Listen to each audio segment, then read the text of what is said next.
Zkratky mysli, co je to source confusion. Source confusion, nebo také záměna zdroje, je kognitivní zkreslení, při kterém si lidé nesprávně pamatují, odkud pochází informace, které mají v paměti. Tato zkratka mysli způsobuje, že zaměňuje skutečný zdroj informace s jiným, což může vést k nepřesnostem v našich vzpomínkách. Například můžeme věřit, že jsme slyšeli důležitou zprávu od důvěryhodného přítele, zatímco ve skutečnosti jsme ji zahlédli na sociálních sítích. Source confusion tak může ovlivnit naše rozhodování a názory tím, že zkreslí naše vnímání důvěryhodnosti zdroje informace.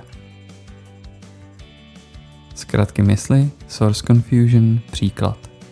Představme si, že Petr se baví s kolegy o nové zdravotní studii, která naznačuje, že určité potraviny mají negativní vliv na zdraví. Petr je přesvědčený, že tuto informaci má od odborníka, kterého slyšel v rozhovoru v rádiu. Po chvíli však vyjde najevo, že ve skutečnosti četl tuto informaci na neověřeném blogu na internetu. Petr si spletl zdroj informace a nesprávně ji připsal důvěryhodnému odborníkovi, což je typickým příkladem source confusion. Zkratky mysli, source confusion, jak vzniká. Source confusion vzniká, když dochází k selhání při ukládání nebo vybavování paměťových informací. Lidský mozek si často pamatuje samotnou informaci lépe než kontext, ve kterém byla získána. Když se pokoušíme vybavit si detaily, odkud daná informace pochází, může docházet ke zkreslení a zaměňování zdrojů. Tento efekt je zesílen v situacích, kdy je informace opakovaně prezentovaná z různých zdrojů nebo je získávána v obdobných kontextech, což vede k tomu, že se paměťové stopy překrývají.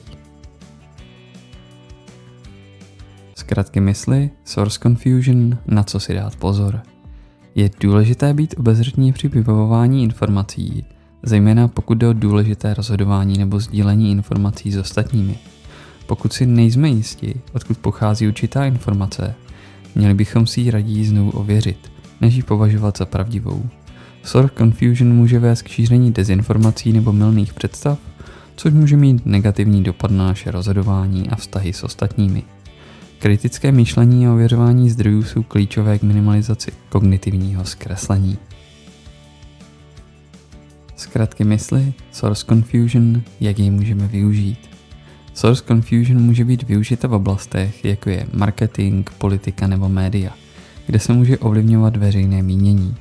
Například opakované prezentování určité zprávy nebo názoru prostřednictvím různých kanálů může vést k tomu, že lidé zapomenou, odkud původně pochází a budou ji považovat za obecně přijatý fakt. Z hlediska pozitivního využití může být důležité v kampaních na podporu důležitých společenských témat, jako je zdraví nebo ekologie, kdy je žádoucí, aby lidé přisuzovali správný význam ověřeným a spolehlivým informacím.